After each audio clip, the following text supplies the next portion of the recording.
Magandang araw po sa inyo at welcome back dito sa ating panibagong video. Ating pong pag-uusapan para sa vlog na ito ang Pilipinas bilang isang powerhouse na bansa pagdating sa mundo ng beauty contest at kung bakit kinatatakutan at laging threat ang Philippines sa mga beauty competition. Pero bago ang lahat ay huwag kalimutang mag-like at mag-subscribe na rin kayo para updated kayo sa ating mga latest issue. At dahil nga po sa sunod-sunod na placement ng Pilipinas sa International Beauty Competition ay umangat po tayo sa pang number 2. Kasi last year is nasa pang number 3 tayo pagkatapos ng Venezuela at USA.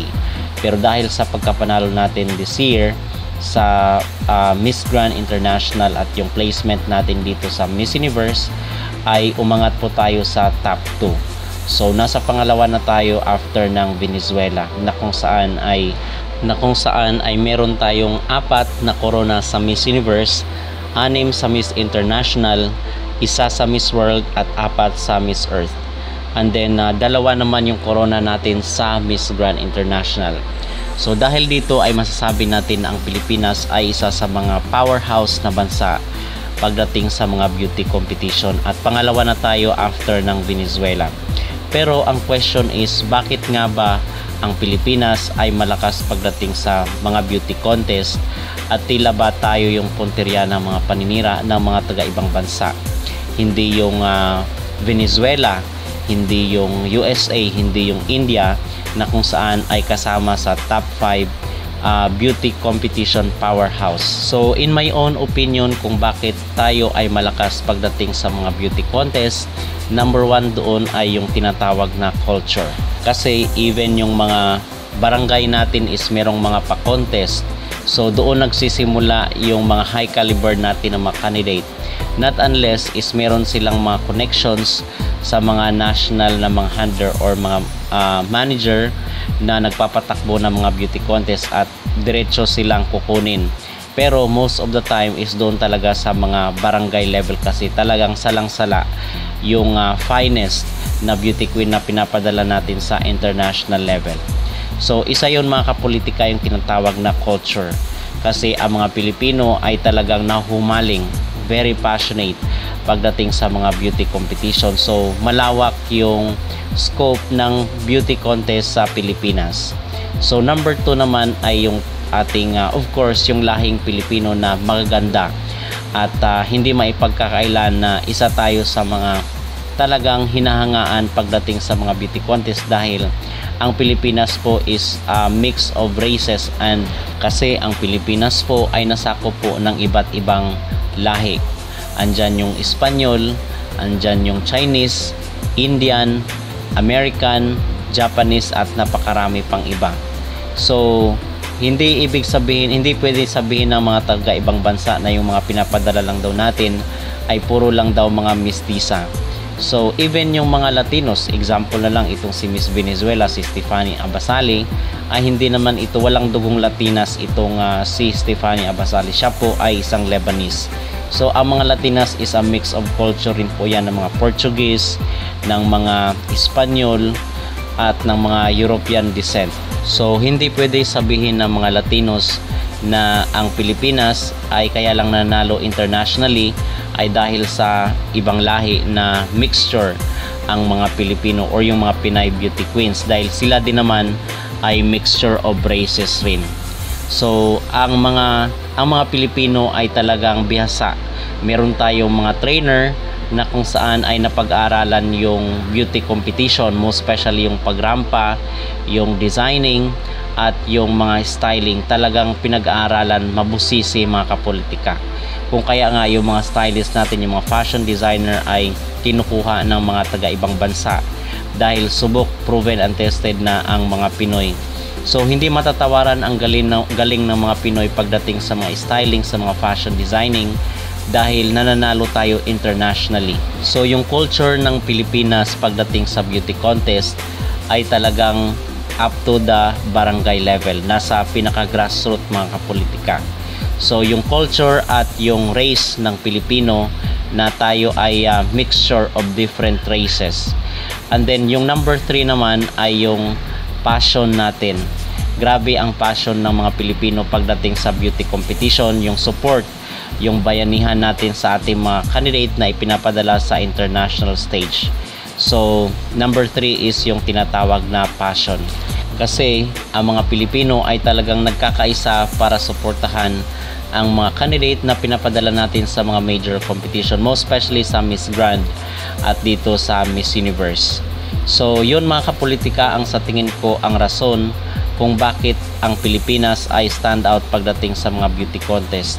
Kasi kung sinasabi nila na nalalahian lang daw ang mga Pilipino, bakit naman yung ibang mga pinadala natin na mga mga pure-blooded na mga Pinay ay nakakatungtong naman sa top 5. At even itong si Pia Wurtzbach na sinasabi nila na half German, pero in reality is kung makikita nyo sa image ni Pia ay talagang Pinay na Pinay ang beauty ng nag-iisang Pia Wurtzbach. So idagdag ko mga kapolitika doon sa aking mga na-mention ang tinatawag na karisma ng mga Pinoy. So ang charm po ng mga Pilipino ay humble at sweet.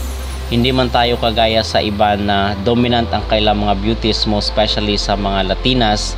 Ang mga Pilipino po ay yung mga Pinay beauty queen is humble at very sweet ang kanilang personality. At isa na nga dyan, itong si Ate Sam Manalo. Okay? So yun ang aking masasabi at ang aking short commentary dito mga kapolitika kung bakit ang Pilipinas ngayon ay isang number 2 powerhouse na bansa pagdating sa mga beauty competition. At na-cite rin po natin, na-mention natin kung ano ang mga reason kung bakit tayo ay isang powerhouse na bansa pagdating sa mga beauty contest. So ano po sa tingin nyo mga kapolitika ang rason kung bakit tayo ay isang powerhouse na bansa? Sa inyong opinion, mag-comment down below at huwag kalimutang mag-like at mag-subscribe na rin kayo para updated kayo sa ating mga latest issue. Naman natin, hindi first time ni Emma dito. Pero yes. Parang iba yung, pati ako, iba yung feeling ko ngayon pagpasok mo. Parang, it's a different vibe. Do you feel that way ngayon? Pag tumitingin ka sa salamin, pahiram muna dito, boy. Anong salamin? Iba pang nakikita mo ngayon? Mixed emotion siya na happy at the same time. Parang nakakaiyak pa rin. Kasi sunod-sunod from Miss Grand Philippines, wala akong time to really, ano ba yun? Oo, yes. Tapos kasi dire-diretso yung preparation. And then right now, here we are. Meron tayong victory na naiuwi dito sa ating bansa. Emma, balikan natin yung moment na yun. 77 countries, 77 competed this year. At that moment, nung tinawag ka, Miss Grand International 2025, Miss Philippines, ano yung naramdaman mo unang pumasok sa isip mo ng time na yun? Thank you, Lord! Thank you, Lord! Thank you, Lord! Kasi kung makita nyo, naging meme na nga yung reaction ko. Kasi unexpected. It is really difficult to aim back-to-back victory. And knowing that Miss Grand International, ang hirap natin talagang makuha yun di ba? Nung nakuha ni CJ, parang, kailan ulit natin makukuha yun? Ibibigay ba ulit sa Pilipinas? And knowing that Gatchabel, Miss Grand Thailand, is really a powerful candidate also that time. And sabi ko nga, kung sino sa amin dalawang manalo, I will be very, very happy. But when they announced Philippines, parang a few seconds, tumigil yung mundo. Tapos nag-pray lang din talaga ako kasi before kami umikot para sa announcement, I did a sign of a cross. Sabi ko, God, whatever na i-position mo sa akin, magiging masaya ako kasi alam ko nagawa ko yung best ko dito sa stage. Nakakaiyak! Nakakaiyak! Emma, panalo tayo! Alam mo ba sinasabi mo? Parang na, ano talaga ako, naiyak ako, hindi na ako iyakin. Seryo lang ako naiiyak. Alam ko na kung paano maging queen. Naramdam namin yung story mo, Emma. Kumbaga parang, kadalasan kasi, di ba, minsan kapag nananalo mga queens natin, parang ang layo-layo nila. Pero for you, Emma, we feel like we are a part of you. When you parang dinala mo talaga kami. Dinala mo kami, Emma. Ikaw naman ang nahihiyak. Grabe. Di ko naman parang somehow when she speaks, parang dinala niya kami doon. And it could be very easy kasi for a queen to feel na, okay, this is me, this is my time to shine. But no, you said, this is the Philippines' time to shine. And you brought us with you. It's because of the bayanihan, Miss Lindo. Ibang Ibang klase po ang pagbabayanihan ng mga Pilipino. We got the award Country's Power of the Year and that's because of the Filipinos. Kaya sabi ko, ilalaban ko ng bonggang-bongga ang Pilipinas.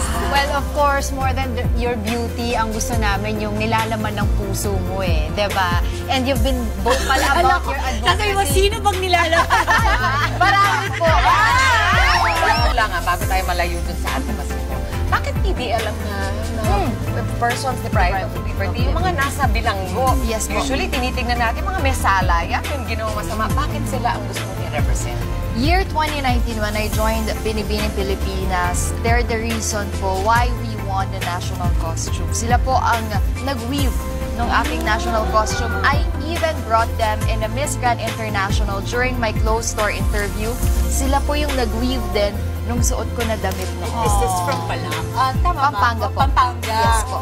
Together with Rich Sabinian, Kapampangan Rich Design. Sabinian, amazing. At saka ang ganda kasi you always pay tribute to your roots, di ba? So tuloy tayo, natututo tayo na sa Pilipinas, nakikilala nila na hindi lang to Luzon, hindi lang Visayas, hindi lang meron tayong mga pinanggagalingan sa Baniba.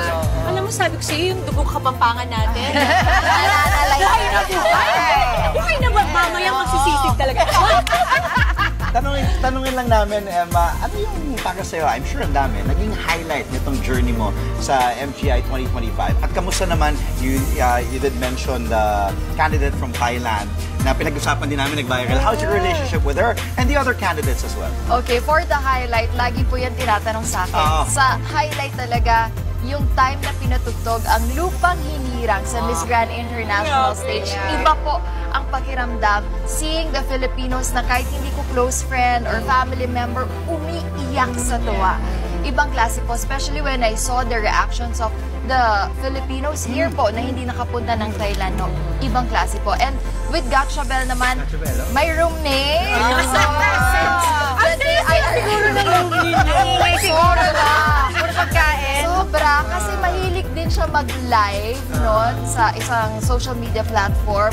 So, habang nagme-makeup kami, nagpe-prepare, nagla-live kami, talikuran, tapos kwentuhan. So, parang naging magaan ng healthy competition. Healthy competition.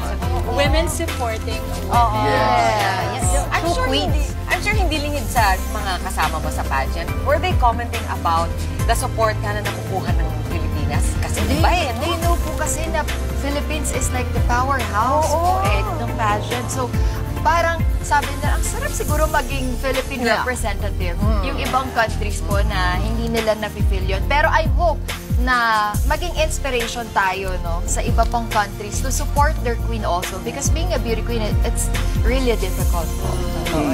Meron pala tayong ambag doon, ano? Oo naman. So, I just figured out, pwede pala gumalaw yung ears. Tinuro lang na ate ko. Cute! This is from my BM family in Thailand. Okay, done. Let's unbox this other gift given by Mom of Kevin, si Tita, na lagi daw nanonood ng aking TikTok live. Thank you. And I just wanna thank yung nanood ng parade ko sa Ayala. Binigyan niya ako nito. Ayan. Thank you for this. Hindi ko na binali. Sorry. So, this is the gift that we will unbox. Sorry, hindi nagpapakabog. Diba?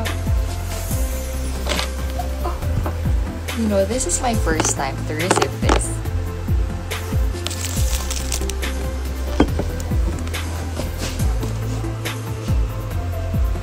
Abang sira.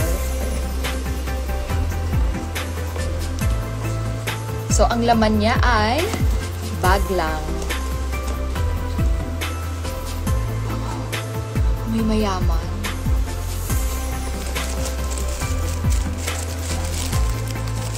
So, siya. Yung first time ko makatanggap ng patrona. Yung mag-unbox ka. Yung mamahalin.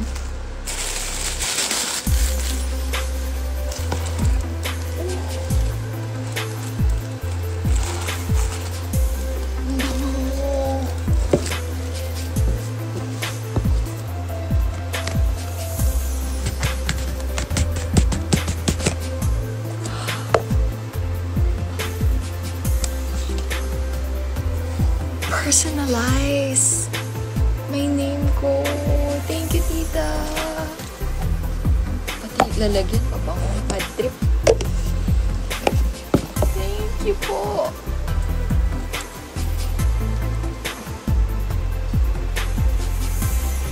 Oh, so alam niyo na, maamoy niyo ako mamaya. Dahil dadaan ako ng lilim.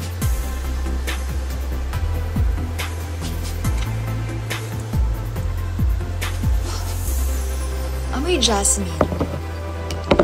Thank you so much po. Ay, thank you so much for the gift. Thank you, tita. Thank you, everyone. God bless you.